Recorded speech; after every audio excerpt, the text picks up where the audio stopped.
What's up, friends of the good mood? This is Manni and welcome to yet another one of those fun Hangar videos that I've been doing recently. And also keep in mind, this is probably the last one with the Stalker and the Punisher. I was already going to stop using it for videos, but then something amazing happened.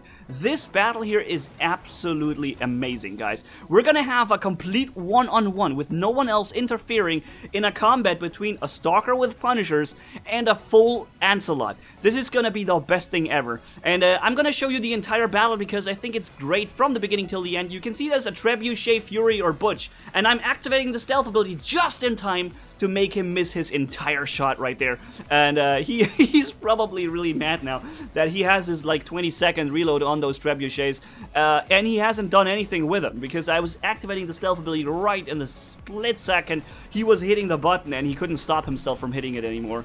So we're capturing this beacon because that's our job, right? If you're running a Stalker in your hangar and you're not using it immediately on Springfield here to capture the beacons that are hard to get otherwise for people who would, you know, take a long time to walk up to them, then you're doing something wrong. This is what you have to do. This is your job, kind of, with a Stalker. And something that is a little bit outside of our job is dealing damage and killing snipers. But thanks to the fact that we have the stealth ability and 500 meters range on those Punishers, we can actually fire back at them. They don't really see us as a big threat because they think, oh, it's just a Stalker. But then they look at their health and like, oh my god, I just lost half my health. What happened? So that's what happens here, okay? Activate the stealth ability once more. We're running out of here again and firing at this this Fury. He's half in cover somehow, I think. But look how fast he's losing health. Of course, now that my stealth ability is gone, there isn't too much I can do anymore. I'm observing the map now, checking out where should I spawn, and I get the feeling that this beacon over there is okay. We have it under control with our people there, so I'm just trying to see what I can do here on the other side. Maybe I can be a little bit of a nuisance here once again to these snipers right there. But of course, once the stealth ability is gone, which they are already waiting for, I'm gonna just die. And, there it is. This is the moment coming up. You see this guy right there? The Ancilot Hangar 3 or something. That's the name. This guy is gonna hate me for the rest of this round. So much even that he goes to go and repeatedly kills himself just to get to me. But for now, let's just see what's about to happen here. And what makes him hate me so much. Because it has a reason, right? And the reason is beginning here. He's now standing right over me, and he can't aim at me now. So I know he can't aim, and I thought he was gonna walk across the bridge. But then I thought, hey, I can just try to drain his shield a little bit from below, and then I realized he's actually jumping down. And that's the moment. Begin. Alright, round one, fight! We're here, stealth ability is active, I'm dealing damage to him, he can't really fire back at me, but once the stealth ability is gone, he can. So I'm trying to make very quick movement, change directions, and so that he loses the aiming for a second and, wastes some of his firepower. Meanwhile, my Punishers are reloading, my stealth ability is reloading, and now his Tarrants are reloading too. No one interferes, we're completely alone here. Since he's now able to fire back, I activated my stealth ability, but he's not stupid. He also boosts away from me to be able to use his shield for a few seconds. I'm running around, I lost my Thunder and my Punisher, and he still has, he's now also reloading. So I run around the corner, trying to regenerate my stealth ability, trying to reload my Punisher once again. So he's down to 20%, I'm down to 5 or 10%, and I activate the stealth ability one last time. He's looking into the wrong direction, he can't target me, and I'm actually going to be able to get rid of him. Yes! Angra, there you go, dude. And there's even another enemy fighting up there that I'm even able to get rid of really quickly here. Now we've gotten 2 kills, and that was an amazing one-on-one I had. Something I've never seen such a thing ever done with a Stalker before. It was just brutal because we had these little gates here that I could hide behind. If there wasn't these gates, then I would have just been destroyed so quickly, no problem there. But these gates allowed me to just hide behind, regenerate some of my stealth ability, and reload my my Punishers a little bit before getting in range, before getting into combat again. But he was also having his boost ability. He could run away from me and use his energy shield to waste my firepower, right? It was amazing. That was like such a cool battle, and I had to just show this to you guys. And now you know why I still showed you one more battle with this fun Hangar and the Stalkers. Next time I might, equip the things to the Stalker. What is it?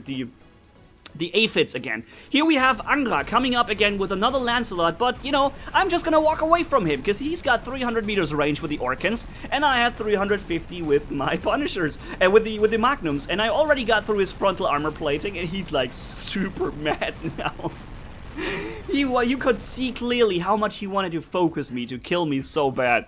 And then I just walk away, and it's like slapping in the face the whole time. Every shot is like a slap to the left, slap to the right, because he just can't get in range. He just can't, right? He can fire with a Thunder, but it's not really gonna change much. I know there's a Zeus Fury standing in the background. I would just fight against the Ancilot here. I know I'm gonna lose, but I will get through the frontal armor plating nonetheless.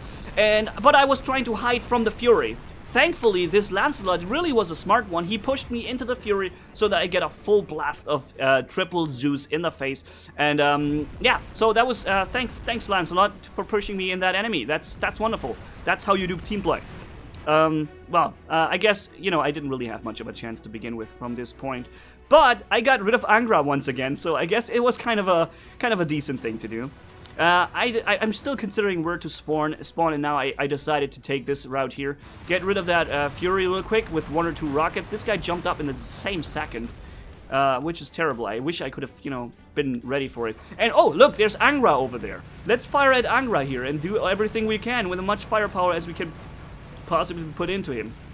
Of course, with the Zeus, he's going to be able to also fire back at us, but, you know, we can hide here a little bit behind the corner. So, we've already killed his butt almost entirely. Like, he's lost, let's say, 70% of health from those Punishers and a few other shots from a teammate there. And, of course, you know, we know him a little bit now. He's not gonna be happy now unless he gets to kill me. So he's just gonna stand there and you know, try to snipe me. Although, now he realized apparently that he has to do something. So, let's forget about him for a second, drain the Ancil shield on that Ancilot, and see if we can switch to the Orkans then, and get rid of him real quick. It will probably not be enough, because those Orkans are only level 11. I need to get them to level 12 Mark II. That will be really good, because I think this will then allow me to almost get rid of the full Ancilot in one salvo. Unfortunately, that is not possible for me here. And boom, I got a whole bunch of aphids right in my back. It's like they flew right in my neck there and they just decapitated me there. Here is a problem. I fired my 2 first aphids in sequence. You saw that, right? Boom, boom, and I knew that was gonna take care of his energy shield. And then I launched the next 2 aphids together. But my first aphids left 0.0001% of his shield left up, like 1 energy shield, and that's why my 2 full aphids fly in there and deal 0 damage. That would have been a very important shot, because I think it would have killed him, those 2 aphids. And then I wouldn't have had to deal with him there, it wouldn't have taken the additional damage. I could have focused on this guy, and then I could have focused later on the other guy. And the fact that my 2 aphids did 0 damage, not kill him, and he had this little sliver of health there, I think that's the thing that kind of ruined the moment for me. I could have had a chance against these 3 people. I could have gotten rid of the Ancilot there, after that the Griffin, just firing over obstacles, and then take care of the sniper afterwards, right? I could have done it, but the fact that he was alive there kind of ruined the whole situation for me. Very sad. Anyways, let's jump into another battle right here. Last time you're gonna see the Punisher Stalker here in these videos for now. I activated my stealth ability a little bit too late, because you have to keep in mind, when you activate it on your end, it is not yet active for him. So there's a little 1 or 2 second delay when it also is active for him and he loses targeting. And that's what's happening here, and what happened there, guys. I activated it and forgot that for 1.5 more seconds he will still be able to target me on his computer or his phone or whatever he's playing on, right? So that's what you have to keep in mind when you're running the Stalker against like a rocket-based enemies. They will be able to fire already before you come around the corner, and they have you targeted for a few more seconds. Getting rid of that Rogatka, he doesn't stand the slightest chance, because I was, you know, not targetable for him. But now I'm in a terrible situation. To the left we have Plasma Griffin and Death Button Griffin. To the right we have another Death Button Griffin jumping around the corner, and I'm just in an absolute hopeless spot. There's even a Tempest Carnage just waiting for me to come around the corner. That was like the most helpless situation I've ever had, and of course my stealth ability was not ready. If the stealth ability would have been ready, I could have walked away from this. but unfortunately it was not. Alright, anyways, let's jump into the dock, which, like you guys probably know by now, is my most favorite setup in the entire game at this point. I enjoy this playing the most because it's just so versatile and so flexible. You can do everything with it. We have the Death Button Griffin right there. No, it's an RDB. He doesn't deal too much damage. It's just an RDB Griffin. And we have the Tempest Carnage again. And you know what I love to do, right? You know that I just drain the shields without you being able, or him being able to fire back at me. And then I fire at him. Once the shields are done, I can get rid of that Carnage relatively quickly, right? It's a lot of firepower, 912 damage per bullet, and they fire 16.2 per second. Like, both of them combined. 16 times 912 damage per second, almost. Of course, keep in mind, that the Punishers don't really hit all those projectiles, right? It's one of those weapons that have a spread, so unless you're really staying right in front of the enemy, you will not really hit with all your projectiles. But if you aim well and you have a big target, then you can maximize the potential. A Ancilot, for example, you hit almost entirely with all the bullets. Although, of course, some of them just go into physical shields. But yeah, just trying to bring some additional information into the video, not just showing you some good combat, but also, maybe I'm able to teach you one or two things about some of the mechanics or the damage potential of these Punishers, because I don't see too many people using the Punishers still. Although I think it's one of the most interesting weapons in the game, considering also that it's a silver weapon. This guy right there chose the perfect moment. We need to say, give him props there. He jumped to this beacon and killed me from behind, and he did that in the perfect situation I was busy at and couldn't fire back at him. And he got the beacon as well. So it was the perfect moment, man. He really was very perceptive and chose the absolute perfect moment to strike. That's how you use the Griffin like he did here. That's like perfect. There's nothing to improve about this. Of course, I was able to switch to my Stalker then and just get rid of him real quick because he couldn't really do much or anything about it against the Stalker with the stealth ability. But now we have a one-on-one coming up. This is a one-on-one of a Plasma Griffin against the Punisher Stalker. Who do you think is gonna win this one, guys? I have more range. I have 500 meters range, but keep in mind I miss many of my shots at that range. At least though, still I can do some damage into him. You see he's got a custom skin. Most of his weapons are probably going to be level 12, and the bot is too.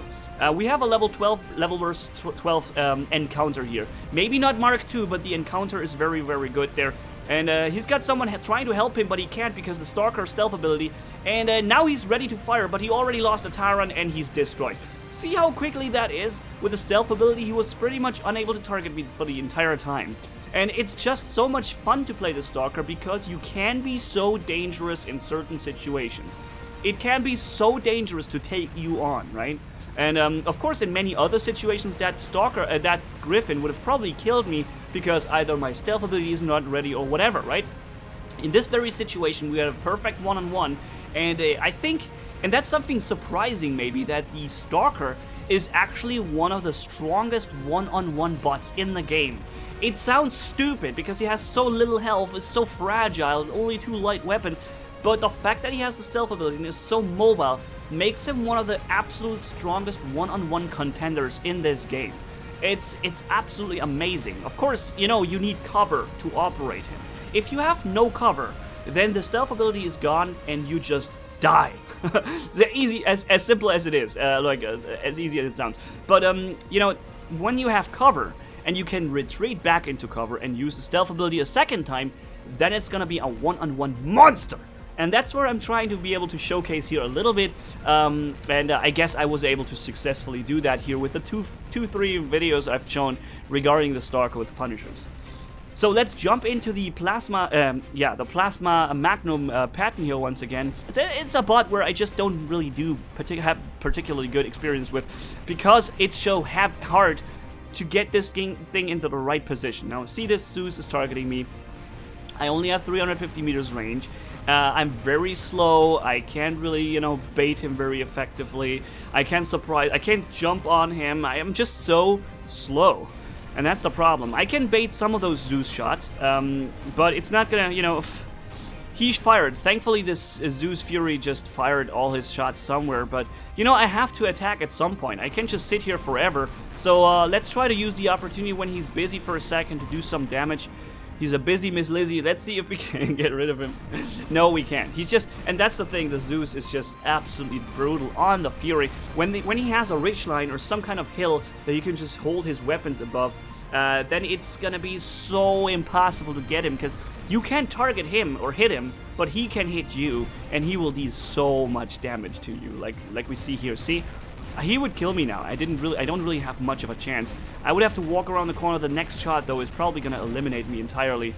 But thankfully, the gong or the ring ends the round and allows me to survive this battle with around 700,000 damage done. Not really the best round I've ever had. Also not reaching here place 1.